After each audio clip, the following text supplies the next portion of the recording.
What's up everyone and welcome back to the MMA Zone. Today, let's get started with Dricus du Plessis breaks silence on injury rumors. Yesterday, we reported that Caio Borralho had insider information from DDP's camp that he had a broken shin and is most likely out for 6 months. And before we continue, make sure to leave a like on the video to help support the channel. Well, whoever fed Caio Borralho the news from DDP's camp must have given him false information, maybe on purpose, who knows, because DDP released a statement early in the morning and addressed everything. Here's what he had to say on Instagram.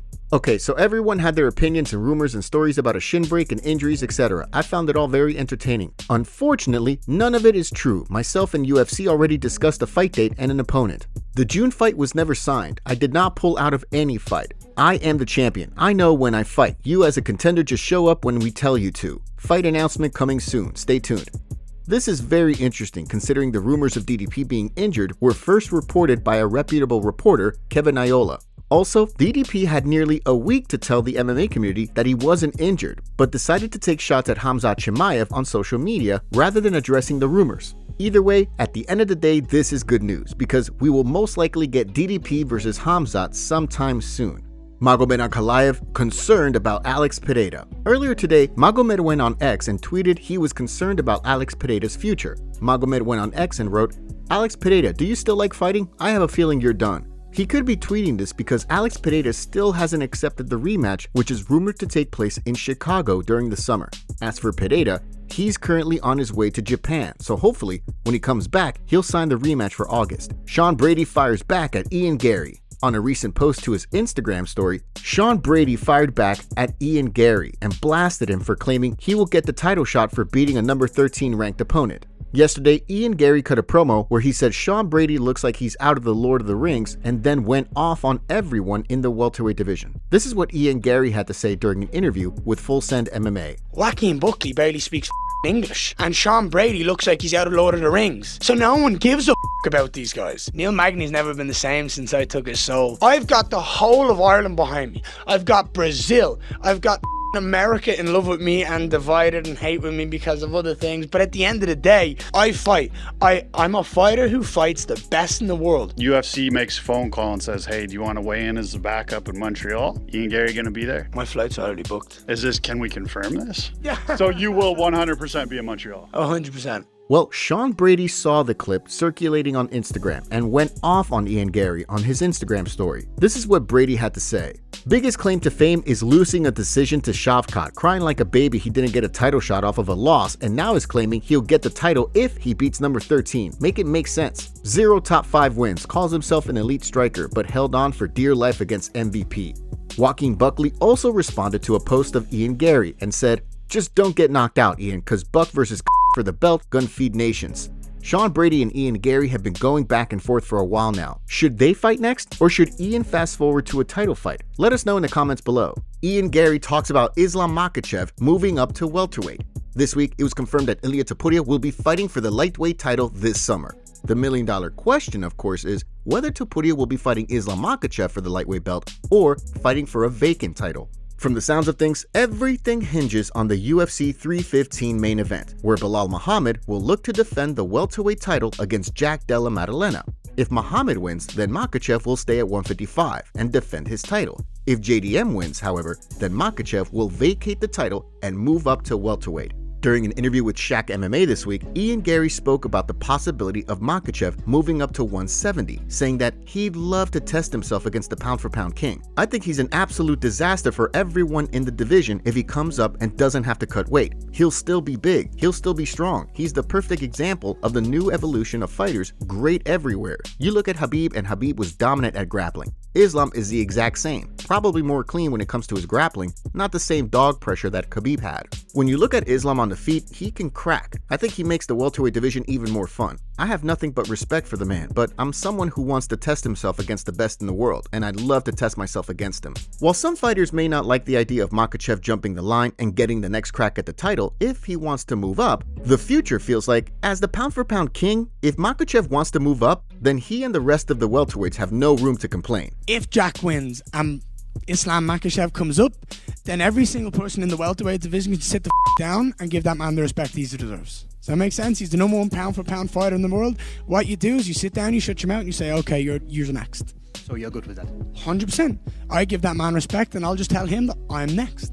Does that make sense? When he fights, I'll fight him afterwards. But I'll give him the respect he deserves, and I believe everybody else in the top 15 should do the same. With UFC 315 right around the corner, it looks like we'll have an answer on Makhachev's next fight sooner rather than later. Joe Rogan reveals his UFC featherweight GOAT. MMA fans have long debated who the featherweight GOAT is. Some think the title belongs to Jose Aldo for his historic reign from 2009 to 2015, while others think that the title should go to Alexander Volkanovski for his wins over Max Holloway and his 5 title defenses. During a recent episode of the Joe Rogan Experience, Rogan spoke about Volk's recent win over Diego Lopez, saying that he was really excited for this fight because he considers Volk to be an all-time great featherweight champion and one of the greatest fighters of all time, period. That was the fight I really wanted to see, because I really wanted to see if Volkanovski could pull it off. All-time great featherweight champion, one of the, for sure, greatest fighters of all time. Shoo-in for the Hall of Fame, but he's 36, and he got knocked out 2 times in a row, and he's fighting this animal in Diego Lopez. It was a great fight, though, and Volk pulled it off. Although some fans still give Aldo the edge in the GOAT debate, given that he defended the title 7 times, with Volk back atop the division, if he stacks up a couple more title defenses, his case for the title of greatest featherweight champion of all time may be undeniable. Caio Borralho talks about Khamzat Chimaev fight. Since his decision win over Jared Cannonier at the end of August, Caio Borralho has pretty much been begging for a fight against anyone willing to sign on the dotted line. Borralho set his sights on a fight with either Nasruddin Imavov or Chimaev himself. During an appearance on the Ariel Helwani show this week, Borralho spoke about the possibility of an interim title fight at 185 and a potential fight against Khamzat Chimaev. The way he sees things, the only way Chimaev winds up fighting him is if the title is on the line. I'm still waiting for Khamzat's response. I think he's just fighting me if it's for the belt. If it's not for the belt, he doesn't want to fight me. They, the UFC, need to see how bad Dricus du Plessis' injury is to see if they're going to put the interim belt or not, to see how long he's going to be out. So maybe Khamzat will wait until he's coming back. During a separate appearance on Submission Radio this week, Borralho spoke about a picture Chimaev shared online where he's getting choked by the streaking contender. As he explained, the screenshot was from a training session where he was helping Chimaev prepare for a fight, and because of that, he doesn't lose any sleep over the situation, even if Chimaev used it to troll him. I have no ego. That's why everyone likes training with me. I know who I can be in this sport and what I can do. I don't need to be showing that in the gym every day and hurting other guys in the gym. I'm the best guy to train with because I'm never there to hurt you. At the end of the day, as Borralho told Ariel Helwani, he just wants to fight, regardless of who he's competing against. I'm just lost, bro, to be honest with you. I'm not the one to come here and say everybody's running from me and they're afraid of me and all that, but all of them know it's a hard fight for them. They're all ducking. Robert Whittaker ducked, Imavov ducked, all these guys. I just don't know what I have to do to fight again. This fight against Khamzat, I saw the opportunity when I heard that Dricus was injured, and I said this is my shot. I need to go there and show that I'm ready, that I'm willing to face anyone, doesn't matter who, and I asked the UFC for this. While Borralho's been accusing Nasruddin Imavov of ducking him, the #1 ranked middleweight responded to a fan who accused him of sitting on his ranking. Bro, never planned to sit on my ranking. It's never been about risk, but opportunity. In the meantime, I'm still training hard. Considering it's been almost 9 months since Borralho's last fight, hopefully the UFC can get him an opponent soon.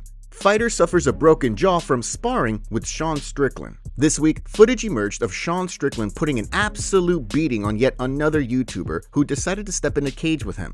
Despite the fact that the creator didn't make it through a full round, some members of the MMA community question how Strickland only managed to TKO the creator instead of sending him to the shadow round. This, of course, isn't the first time that fight fans have accused Strickland of having pillow fists. However, during an episode of the Ariel Helwani show on Tuesday, Smilin' Sam Alvey revealed that it was actually Strickland who broke his jaw years back while the two were sparring. Sean Strickland, he is exactly the same person as he is online. I love him but he is the hardest spar I've ever worked with, which is gold for me. He's the one that broke my jaw forever ago, and I got him back. I broke his knee not long after, but he's the one that wired me shut. He's a hard spar. He goes in there with the intent to prove he's better than you, and it helped me get to where I am today. So far, no word yet on when Strickland will be back inside the octagon after his most recent loss to DDP. However, Israel Adesanya notably called him out during a video for his YouTube channel this week, saying he wants to settle the score from their UFC 293 fight. UFC fight updates. With fight week underway for this weekend's Garry vs. Prates card in Kansas City, let's take a look at today's UFC fight updates, starting with an update to the UFC Fight Night Des Moines card at the beginning of May. According to a report from Robert Tellez, Junior Tafa has been forced out of his fight with Tuco Tokos. Next up, we have another update on the Sergey Spivak-Shamil Ghazi fight set for UFC 316.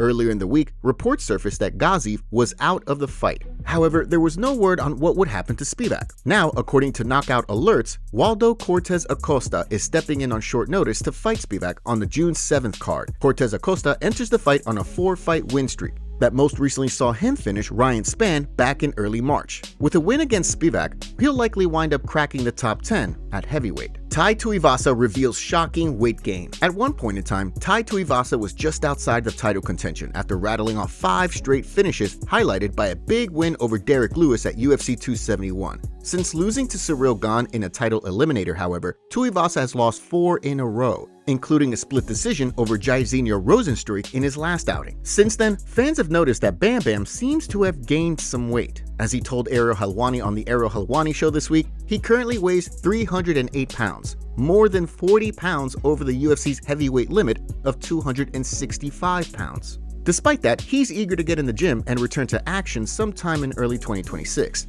I'm gonna aim for start of next year. I need to get back in the gym. I need to get fit. I need to get ready. I feel much better now that I've had this break. It's kind of grounded me in what I want to do. It's definitely given me some time away from training and from fighting, but we're fighters, so it's naturally in me, and I'm kind of missing it now, so definitely want to get back into it. But I've got something to prove. I'm not done yet. If Bam Bam returns to action in early 2026, he will have been out for almost a full year and a half. While it's too early to discuss potential opponents for him, don't be surprised if the UFC decides to book Tuivasa's big return fight for a card in Australia when the time comes. Dana White releases fighters from the UFC. Heading into this weekend's Gary Prates card in Kansas City, the UFC has reportedly parted ways with Lucas Alexander and Kalen Loughran. And before we continue, we have a favor to ask. Help us reach 200,000 subscribers on MMA Zone by subscribing and turning on notifications for daily MMA content. Seriously, we rarely miss a day. In the case of Alexander, the featherweight is coming off a second-round loss to Bogdan Grad back in February, which not only marked his second loss in a row, but also the second fight in a row where he missed weight. With a record of just 1-3 in the UFC and back-to-back fights where he missed weight,